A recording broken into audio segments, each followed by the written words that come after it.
Attention, cette vidéo risque de vous choquer, nous vous conseillons de boire un petit thé juste avant de la regarder, bon visionnage.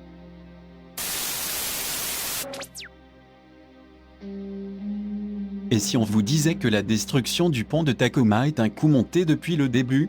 Vous nous direz que nous sommes fous, cependant nous allons vous montrer que nous avons raison. Des experts auraient caché la vérité, au lieu de dire la vérité, ils ont déclaré que tout ceci n'est que la faute d'un phénomène de résonance.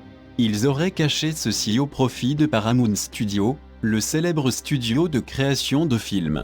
Le pont aurait été construit pour un film et sa destruction, organisée pour la fin de celui-ci. Plusieurs éléments le prouvent, comme le fait qu'il y ait de nombreuses sources vidéo, et le fait qu'elles ont été prises par des amateurs afin de ne laisser aucun soupçon. Après ceci, Paramount s'est occupé de les récupérer.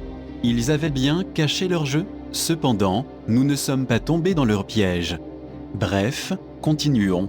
Premièrement, on peut clairement se rendre compte que les personnes qui marchent sur cette vidéo sont des figurantes du film, car ils n'ont aucune réaction face au mouvement surprenant du pont, et tout ça car ils savaient que c'était planifié. De plus, les mouvements du pont sont semblables à ceux d'une balançoire et sont clairement impossibles, on ne voit ceci que dans des films et pas dans la réalité. Deuxièmement, bien évidemment, la construction d'un pont coûte cher, comme la société responsable de base demandait beaucoup trop pour la construction, alors Paramount ont cherché une autre alternative, et c'est là que rentre en scène Leon Moisef et l'entreprise où il travaille. Ils vont alors construire un pont beaucoup moins cher vu qu'il est mené à être détruit. Promu ingénieur principal, Leon va faire une chose jamais vue, construire un pont que en acier et personne n'avait remarqué que ceci était bizarre. Cependant, nous nous sommes rendus compte de cette supercherie assez rapidement.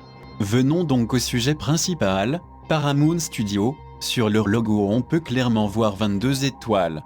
Ce qu'il faut savoir c'est que le numéro 22 représente l'autodestruction. Une simple coïncidence? Nous ne le pensons pas.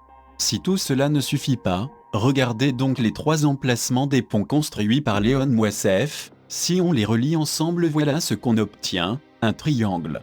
Pour faire un lien à ceci, prenons à nouveau le logo de Paramount. Lorsqu'on relie les extrémités de la montagne, on y retrouve également un triangle.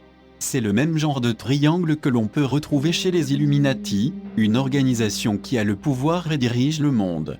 Voilà la preuve que toute l'histoire du pont de Tacoma n'était que mensonge et que Paramount n'est qu'une façade des Illuminati pour dominer le monde du cinéma. Ils nous ont bien eus mais à présent nous les avons démasqués.